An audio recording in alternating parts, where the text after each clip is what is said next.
आज का दिन साधारण नहीं है। ये वो तिथि है जब सृष्टि की ऊर्जा खुद पृथ्वी पर उतरती है, जब देव और धन की देवी दोनों एक साथ सक्रिय होती है, और जब कोई व्यक्ति सच्चे मन से एक विशेष विधि करता है तो उसके भाग्य की दिशा बदल जाती है। 24 अक्टूबर शुक्रवार, कार्तिक शुक्ल तृतीया और अनुराधा नक्षत्र, ये तीनों मिलकर बना रहे हैं ऐसा दिव्य संयोग जो साल में एक बार ही आता है। इस तिथि पर जो साधना, जो उपाय किया जाता है, वो सीधे लक्ष्मी और शिव की कृपा को बुलाने वाला होता है। गुरुजी कहते हैं, इस दिन की रात के समय जब दीपक की लौ हिलती है तो वह सिर्फ हवा से नहीं बल्कि ऊर्जा के कंपन से हिलती है। यही कंपन संकेत देता है कि देवत्व की शक्ति सक्रिय है और आज उसी कंपन को अनुभव कराने का समय है। याद रखना, हर शक्ति एक वरदान भी है और एक चेतावनी भी। आज जो उपाय हम आपको बताने जा रहे हैं वो धन, सौभाग्य और सफलता के द्वार खोल सकता है, लेकिन अगर श्रद्धा और संयम ना रहा तो वही शक्ति उल्टी भी पड़ सकती है। आज का यह उपाय शिव महापुराण में वर्णित इस रहस्यमय प्रक्रिया पर आधारित है, जिसे स्वयं महादेव ने माता पार्वती को बताया था। उन्होंने कहा था, जो कार्तिक शुक्ल तृतीया की रात्रि में दीप के सामने यह साधना करता है उसके जीवन से दुर्भाग्य मिट जाता है और भाग्य में लिखा अंधकार खुद प्रकाश से भर जाता है। यह दिन सिर्फ पूजा का नहीं बल्कि ऊर्जा जागरण का है।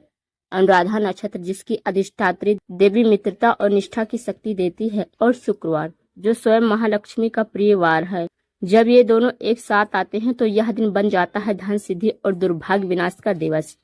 जो व्यक्ति इस रात सच्चे मन से शिव का आवाहन करता है उसके घर की दीवारों में बसने वाली नकारात्मक ऊर्जा खुद नष्ट हो जाती है और जब सुबह होती है तो उस घर की हवा तक बदल जाती है। बहुत लोग इस दिन साधना करते हैं लेकिन कुछ को ही परिणाम मिलता है, क्योंकि यह दिन सिर्फ विधि नहीं, भावना मांगता है। शिव महापुराण में कहा गया है, मन शुद्ध हो, वचन संयमित हो और विश्वास अटूट हो, तभी तृतीया की साधना सफल होती है। इसलिए आज का यह उपाय करने से पहले तुम्हारे भीतर सिर्फ दो चीजें होनी चाहिए, विश्वास और संयम। गुरुजी कहते हैं, हर साधना की सफलता का रहस्य सिर्फ विधि में नहीं होता बल्कि उसके सही स्थान, समय और सामग्री में छिपा होता है। कार्तिक शुक्ल तृतीया की रात, शुक्रवार का दिन और अनुराधा नक्षत्र का प्रभाव, यह वह त्रिगुण संयोग है जो ऊर्जा को जागृत करता है।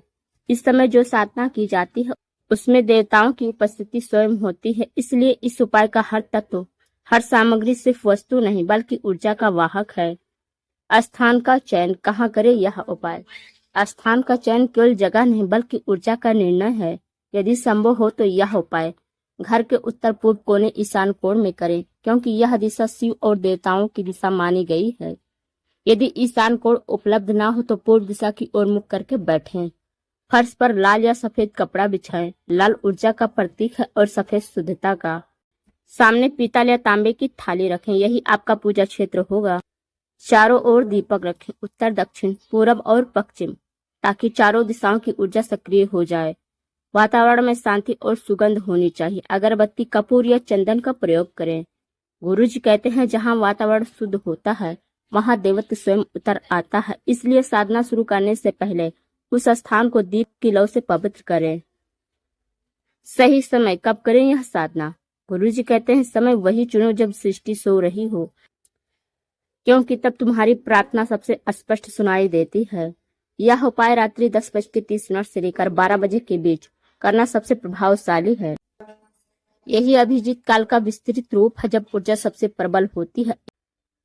इस दौरान वातावरण शांत होता है और चंद्रमा की रोशनी मन को स्थिर करती है। उपाय शुरू करने से पहले कुछ क्षण मौन रहें, कुछ गहरी सांसें लें और अपने भीतर की ऊर्जा को महसूस करें।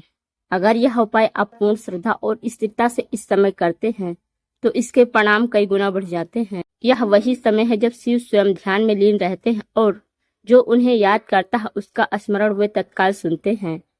आवश्यक सामग्री, हर वस्तु का अर्थ और शक्ति। हर वस्तु सिर्फ सामग्री नहीं, एक प्रतीक है और देवत्व को आकार देता है। पूजा के लिए आवश्यक सामग्री, शुद्ध तांबे या मिट्टी का दीपक, प्रकाश और आत्मबल का प्रतीक। यह दीप मन के अंधकार को मिटाकर ज्ञान का प्रकाश फैलाता है। तिल का तेल या घी ऊर्जा को अस्थायी बनाता है। तिल का तेल नकारात्मकता को जलाता है, घी दिव्यता को जगाता है। सफेद रुई की बत्ती स्थिरता और शांति का संकेत। कपूर वातावरण की नकारात्मक तरंगों को शुद्ध करता है। गंगा जल या शुद्ध जल हर वस्तु को पवित्र करने के लिए।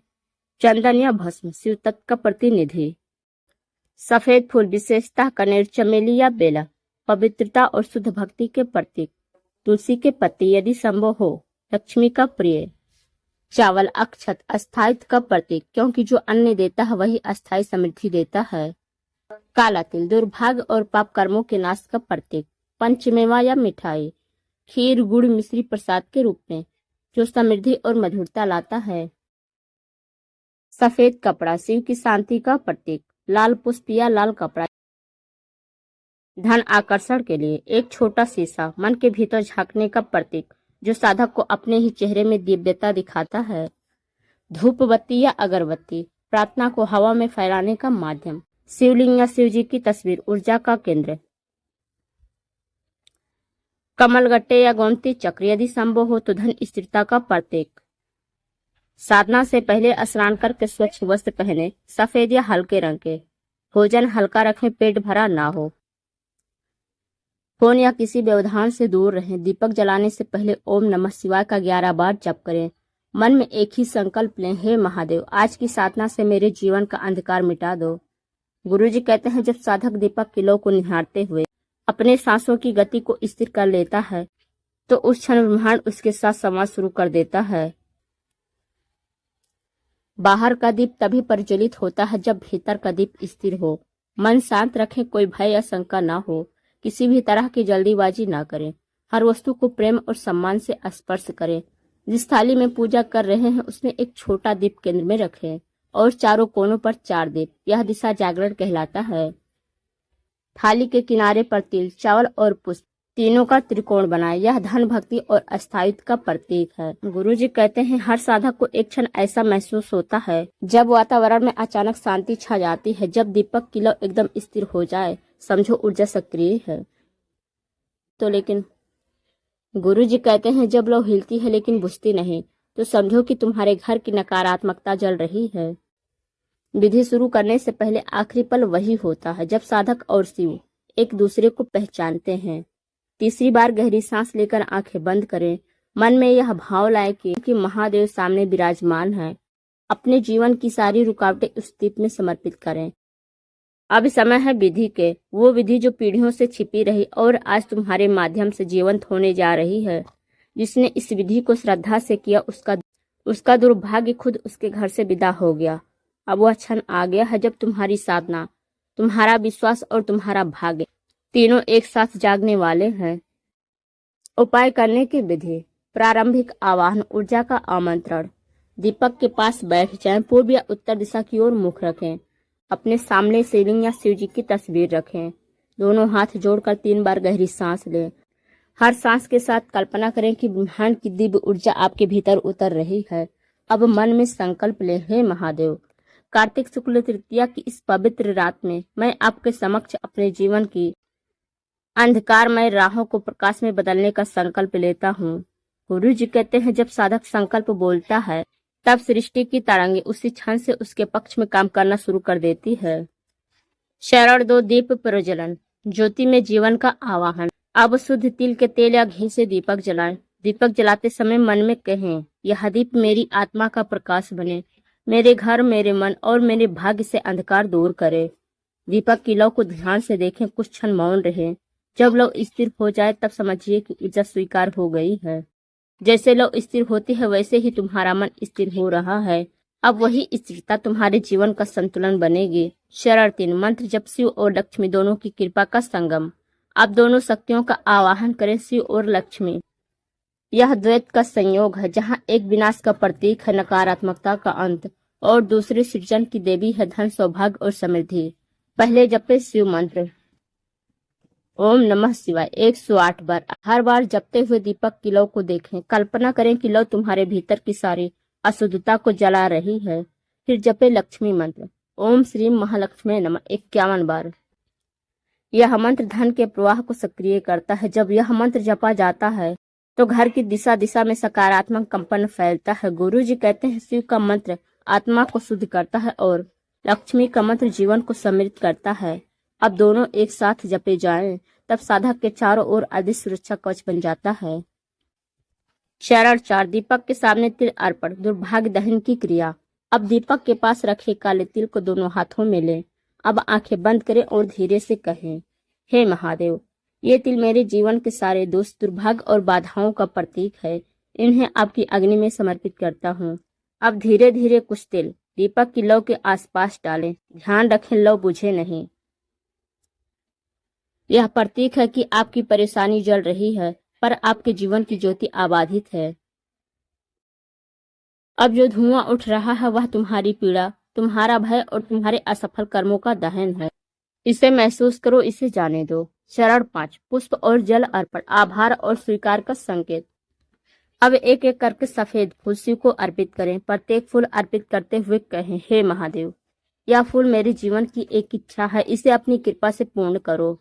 अब थोड़ा गंगा जल अपने हाथों के चारों दिशाओं में छिड़के।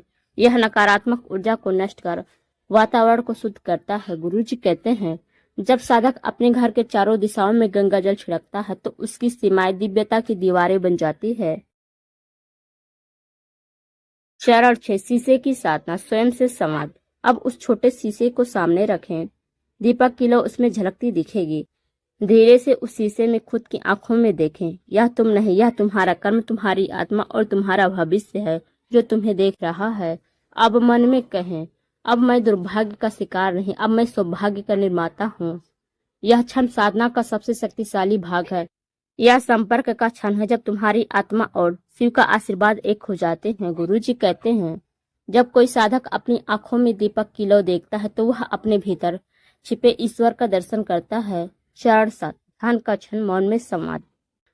अब आंखें बंद करें, दोनों हाथ हृदय के पास रखें। कुछ क्षण तक केवल अपनी सांसों को महसूस करें।